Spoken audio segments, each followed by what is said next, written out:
Hi, welcome to the Moms on Maternity YouTube show and podcast. I'm Aimee Cruz, and today we have on Miranda Oh. She is the author of a number of books, but her most recent is Chin Up Tits Out, which I'm sure a lot of us women can refer to the title, relate to the title. How are you, Miranda? I'm doing fantastic. Thank you so much for having me today. So how did that title, where did you come up with Chin Up Tits Out? Well, think of it as a mantra, like fake it till you make it. You got to stand up tall with your head held high, your shoulders back, and look confident, even though the inside doesn't really match the outside. And that mantra started off with like, chin up, chest out when I was a kid. And then when I turned into like a bratty little teenager with attitude, I was kind of bucking for a compliment. And I knew that I looked good and I knew that I was prepared for this presentation that I had. And, you know, I wanted my mom to validate that feeling, and she just spit it out at me. And we were both like, "Oh, that's good." And, it kind of stuck at home. Wow. Now, fast forward like 10 years from that moment to the time I wrote my book. When I got it back from the editor, I had no idea what I wanted to title a series. So when I was reading through everything, Chin Up Tits Out just kept popping up, that the main character would coach herself through tough times to just do that. No matter what was going on the outside, that was that little internal voice. And so it stuck. And I'm like, you know what? From a marketing is your goal to speak to women more than men? I would say my goal is to speak to everybody, but the content that I create is more relatable to women. So when I do speak to men about the book, because they see tits and they're like, ooh. So I said, like, if you want to know what goes on in the mind of a woman, pick up these books and you're going to see there's a lot more in reality that goes on in between our ears than what we see on the surface. And so that's kind of what I pride myself to share, is that we are ducks sitting on water. You know, we sit very still and very calm, but underneath that water, our legs are going a mile a minute. And so are the little monkey brains inside of us telling us what we got to do, what we didn't do, or all that extra stuff. So what is some of the big kind of lessons learned that people will capture from reading these books? Oh, well, you know what? There are a lot of golden nuggets dropped in there. And I think when you get to the third and final installment, it's called Just Breathe, Chin Up, Tits Out, you are going to come full circle with self-love and self-respect over everything. You cannot be in a successful relationship unless you have those as a foundation. There is going to be going out and having fun and pushing those boundaries and figuring out what you like as a human. As a young 20-something-year-old, I only knew what I had growing up. There's a movie, I think it's Runaway Bride, where Julia Roberts liked the type of eggs that all of her boyfriends had. And it was at the end of the movie, it was like, you got to figure out what type of eggs you like. And so that was a little golden nugget that I threw in there. Is like, you got to figure out what kind of eggs you like. If you only grew up with scrambled eggs at home, how do you know hard-boiled eggs aren't good, or basted eggs, or poached eggs, et cetera, et cetera, et cetera. It's a very like simplified version of that idea, but for everything, that goes for everything. You got to test it out, try it out. And along the way, you're going to figure out a lot of what you don't like. And that still is working towards reaching that goal of what you want in life. It's figuring out what you don't like to curve towards the things that you do like. And holding yourself accountable to certain things that you want. So I'm a firm believer in that you are what you attract. And so if you are somebody who doesn't love yourself, who will put yourself last because you don't want to deal with the stuff that you have in your life, that you're just going to create and cause and attract more drama and chaos and trauma and negativity. But if you really work on yourself and really throw that positivity out there, guaranteed you're going to start to see more positivity come back to your life. And that was through a lot of self-discovery and self-reflection from me. I did it for, well, first book was 6 years ago. So this has been a 6-year journey, and I'm continuing to challenge myself with every new phase and every new chapter. Life happens. It's a daily job that you have to keep yourself in front of everything in order to take care of everything else you got going on in life. So are the books around a character, are they fiction or nonfiction?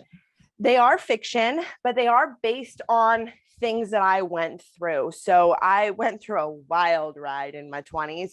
And I mean, who doesn't? But and like the wild ride could equate to anything, right? But I was living in Africa. I was going through immigration. There was some really crappy racial stuff that I went through. Then some really bad medical things that I went through. And through that, I just kept pouring myself into everybody else's problems except for my own. And then I found myself in a pretty dark place, in a pretty dark hole. And that was when I started to write my books, going, okay, I got to reflect and get out of this.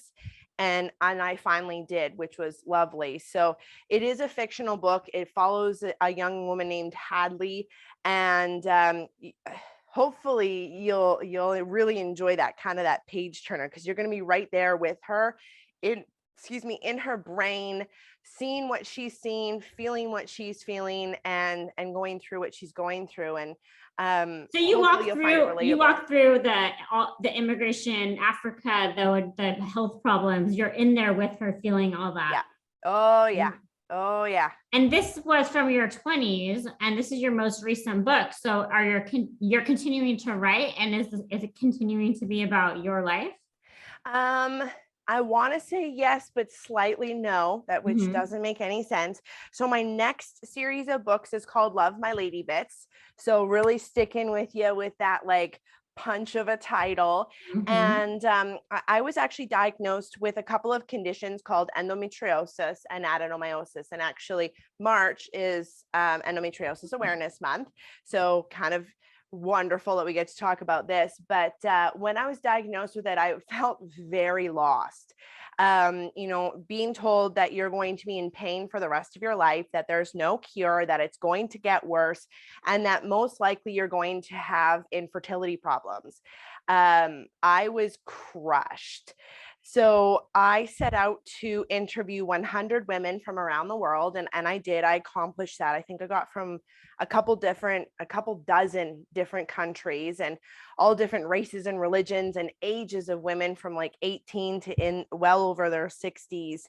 And I have compiled their stories, and I've created fictional characters based on everybody else's stories and timelines and characteristics and attributes. And so I'm bringing Hadley into this next series because I hope that people who loved my first series will be drawn to my second series, but I don't want to leave them without a little Hadley. So Hadley's kind of directing everything, but you do meet and hear these other women's stories. And I so think cool. It's empowering. I love that. Yeah, wow. It's super cool. I'm excited to see how that turns out. Wow. So all these women have the same medical condition that's called endometriosis. Yes. And but they all have different life stories about how. Oh, yeah. And so the book's actually about their lives, not so much the medical condition. It is not about the medical condition. I am by no means a medical professional or a terminology specialist. I am asking about their experiences and their feelings and the down and the dirty that they went through, but also the best moments of their life through that. Because a lot of time when you go through a really dark moment, there is an opportunity for you to come out on the opposite side of that and have a really bright moment. So we go through, in our interviews, we went through all extremes. And so instead of you picking up the book and seeing anything to do with endometriosis. It's not. It's really the story of these women and how resilient they are, and what women really go through, whether or not you have endometriosis. You know, we all have had an embarrassing period story. Like at some point in our life, we all have had. So wouldn't it be nice if you could curl up with a glass of wine at the end of the week or during the weekend or on the beach or whatever, and read about somebody else's story and go, my story wasn't that intense. So I feel a little bit better about my moment now. You know, it's just accepting your lady bits for what they are and what this life gave you. You get one set this life, and I want to remove mine as soon as I can, but you get one set, so you might as well love them. Wow. Very cool. Where do people find the book? Amazon? Yeah, so I'm still writing the Love My Lady Bits book, but or yes, the books. I had a kid about a year ago. You did have a baby. You have a baby. Yes, I do. 1-year-old? I do. She's turning 1 in a couple of weeks. Congratulations. I know it's 1 now. You're probably like, well, it's like. Oh no, that's okay. The fact that I was told that it may never happen, and then it happened, like relatively with no stress involved, except for the stress I put on myself.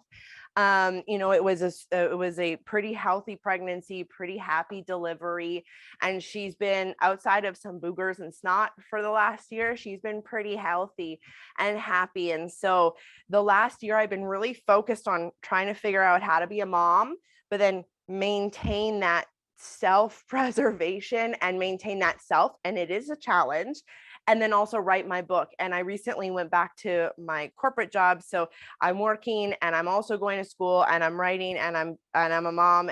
So there's a lot going on. But so you're really one of those super, super go-getters. How do you make it all work? Time management and blocking things in my calendar.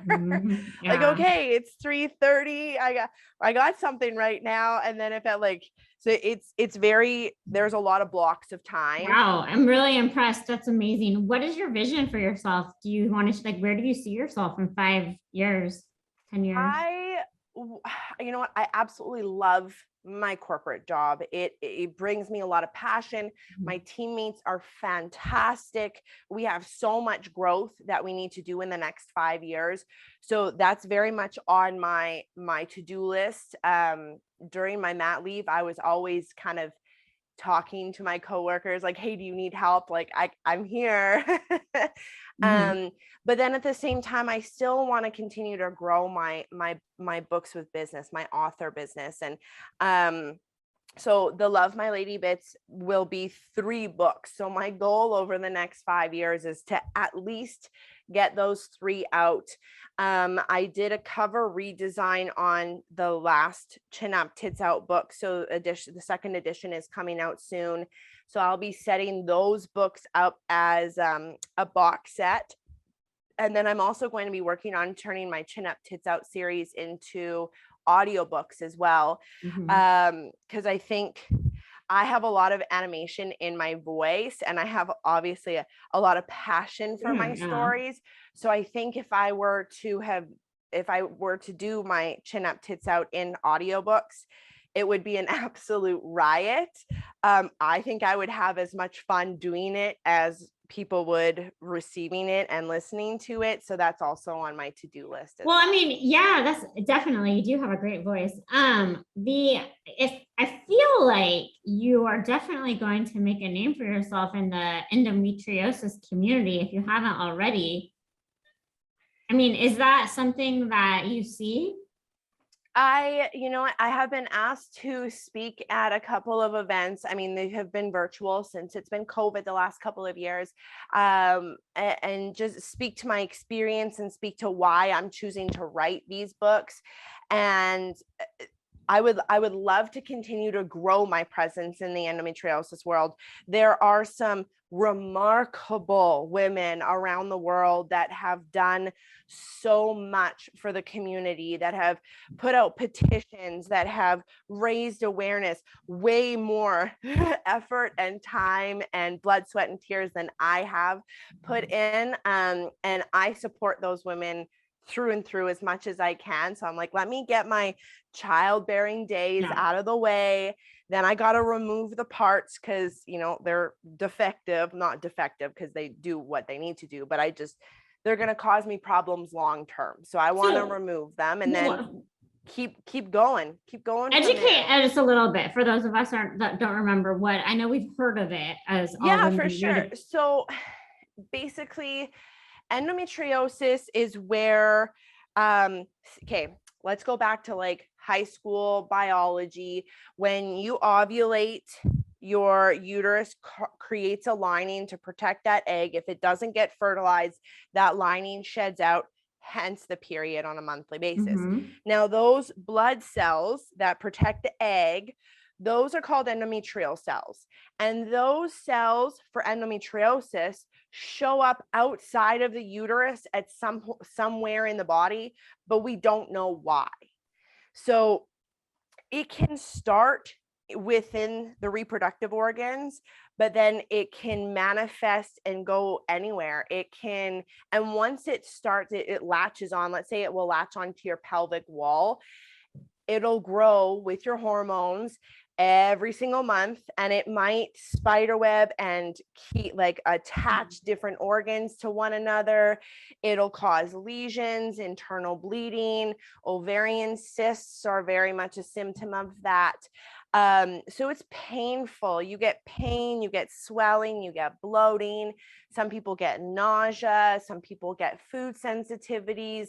I know women with stomas because they've just lost that functionality, or they've had to get part of that piece of their body removed because it's been so damaged by the endometrial cells. You know, I know women who get endometrial cells in their cheeks during their period. That is so crazy. I can't even, I had no idea. I had no idea that's what it was. Neither did I. And it wasn't until like I said, I am by no way a professional when it comes to this, but if somebody's like, oh, I've experienced this, I'm like, you know what? I know somebody who experienced that. Let me go back to my notes and I'm going to link you up with them on social media. And maybe you two can talk about what works and what doesn't. Because no two people are the same, right? It's like, if I have a cocktail, you have a cocktail, it's the same cocktail, but it'll affect us differently, right? Because we're two very different people. That's the way that this disease works. It doesn't work the same for two identical people. And there isn't a lot of education in the medical world that specifies around endometriosis, how to deal with it. Is it something that you basically like, how do you get diagnosed with it? Is there a definitive test, or is it truly based on kind of pain? Well, see, some people will have like stage 3, stage 4 and no pain and have no idea. And oh my gosh, I had stage 1 and I was keeled over in pain, and I thought I had a high pain tolerance, but the definitive diagnosis is typically from a laparoscopy surgery. So it's an exploratory surgery in your abdomen. They blow you up with gas, cut you up with a few little holes, stick some instruments, a camera, start to like look around, and they'll either cut it off, burn it off, or like scoop it out, depending on where it is, if they can see it. Now, it may be so far embedded in tissue that you may not be able to see it. So again, there's so many ways, like I can tell you, I went through probably 30 ultrasounds and not once did it identify endometriosis. And then when I went into my laparoscopy surgery, my doctor found it, and he's like, well, I cut it out here, here, and here. I'm like, awesome. So he showed me where that was relative in my body. And then we compared it to my pain points, and it matched where my pain was. What a crazy story. I am so sorry you had to go through that. But at the same time, it's like you led you to where you are today. And like you said, right? Oh, for sure. And at least like it's funny because everybody for first pregnancy, they're like, oh, well, you don't feel baby kick until whatever week. I think it was like 3-4 weeks prior to that. I'm like, oh no, I can feel it. So in all the drama, trauma, and stress, I was able to read myself better, know myself better, and learn how to stand up for myself better. So as much as it sucked, there was so much positive that came through it that it was worth it in my eyes. Cool. Well, amazing. I love the book. I love what you're doing. Chin Up Tits Out by Miranda Oh. Definitely seems like a great read for any women that is going through a tough time in their 20s or dealing with something in their 20s, as well as that anyone that, you know, is a endometriosis person dealing with that, right? Yeah. If you have any problems with your lady bits, pick up the books, because I know that's such there's so much more normal. It's amazing that you're doing that, because I think it is, a lot of people don't want to talk about it. So I think that's a great line. Again, you know, if you have any problems with your lady bits, pick up the book, you'll feel a little better. Yeah. I want a book to make me feel good, but also engage me, you know, like something that I want to like read until 3 a.m.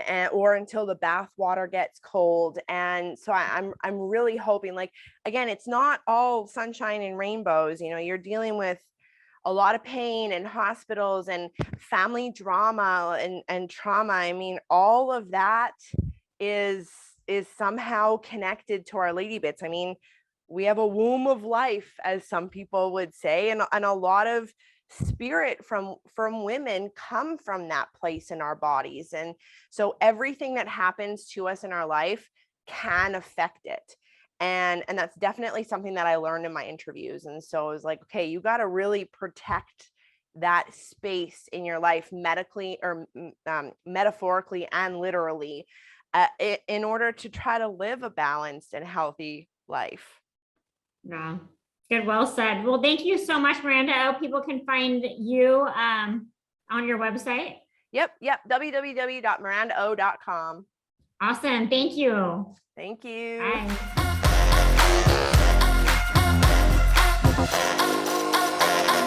Thanks for watching. For more, please visit www.monsumaternity.com.